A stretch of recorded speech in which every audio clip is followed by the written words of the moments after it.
Hello, Sports Recap fam. This is a very important Wednesday to do some stuff. I've been busy because I've had a lot of assignments and stuff in my summer school classes. But I think it's important to talk today because we have two fantastic conference finals in the NBA and a spectacular run in the NHL Stanley Cup.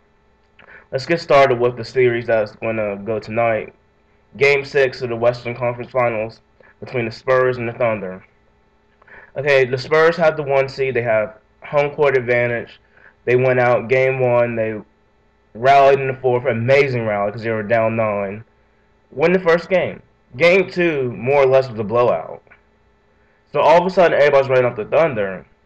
And Scott Brooks makes a very smart decision to put Seth Loesha on Tony Parker. And all of a sudden, the Thunder won 3 straight games. So now we're going back to Oklahoma City. And Thunder have a good chance to close the Spurs out and get to the finals. Here's my thing. The Thunder's in a good seat. They're in a good driver's seat. To say that they're not favored tonight, you'll be kidding yourself. I am a Spurs fan, and I am praying that the Spurs show up tonight. Now, here's the thing about the Spurs. The Spurs are not going to lay down and just give the Thunder Game 6 on the silver platter and say, welcome to the finals, here's your gift. They're not going to do that. They're going to come out, they're going to play. This team is coached by Greg Popovich, who knows what he's doing. He's been out-coached so far in this series. But when it comes to elimination games, expect San Antonio to go down swinging. And if they stop turning over the ball, because, OKC's defense has done a great job of getting some of those turnovers. But some of those turnovers that the Spurs have made have been very, very unforced. And the Thunder treat both forced and unforced turnovers the same way. Layups on the other end of the court. So San Antonio's got to stop that. They stop the turnovers, I think they'll be fine. Because to me, it's the turnovers that got it. They had 7 in the first quarter of the game the other night. So that's what I would say. Thunder has to be favored. Their home court's going to be rocking. We'll see if San Antonio has it in them. Okay, Eastern Conference Finals. Just last night, Boston beat the Heat in Miami. This series is oddly similar to the Western Conference Finals. Game 1 was a rout in favor of the Heat. Game 2 was close. It looked like Boston was given a good chance. It looked like that was going to be Boston's best shot to win a game in Miami. But Miami pulled it out in overtime. Game 3 was a Boston rout. Game 4 was Boston pulled a close one out in overtime. And then Game 5, the road team wins. Boston came out on fire. After their first half was not really that good. They didn't play well. But they fought back. They got themselves into a manageable deficit.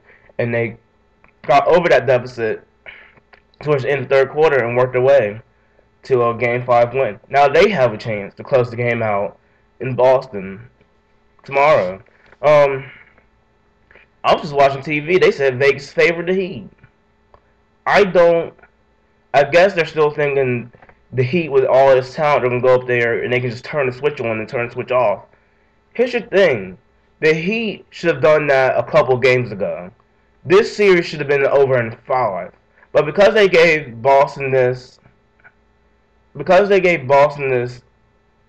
these wins, and they're playing like slop, they're going to lose.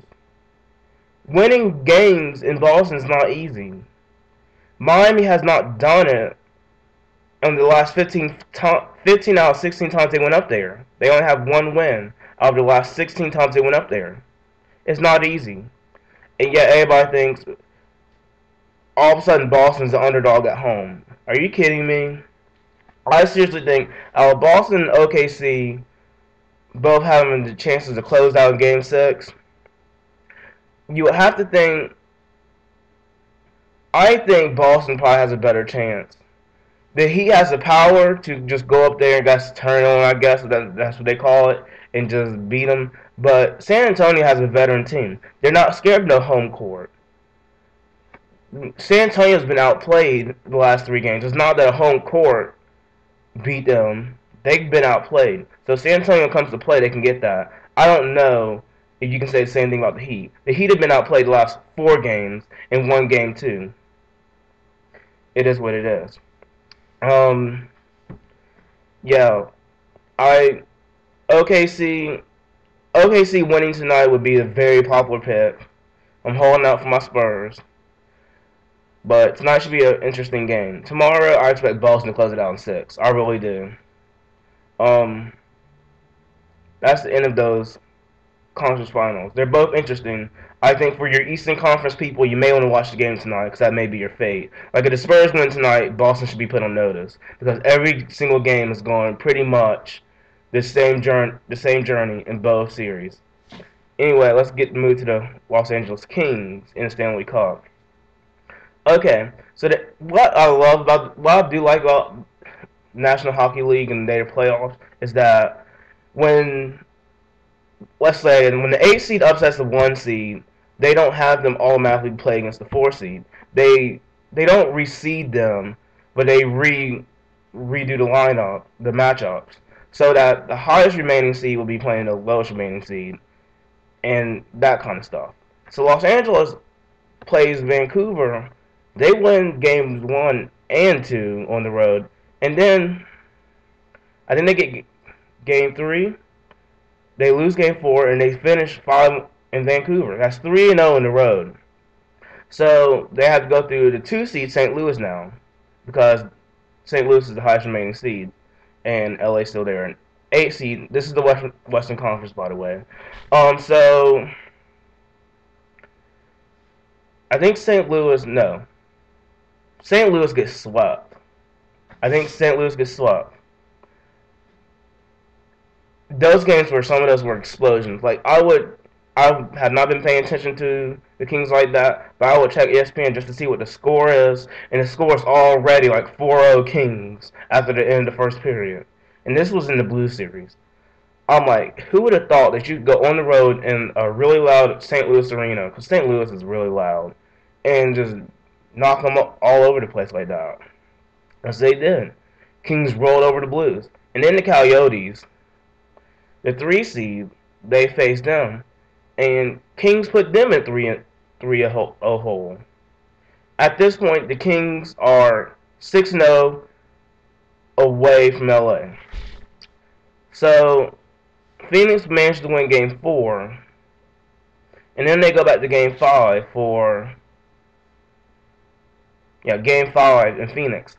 And LA closes that out there. 7-0 this team. 7-0.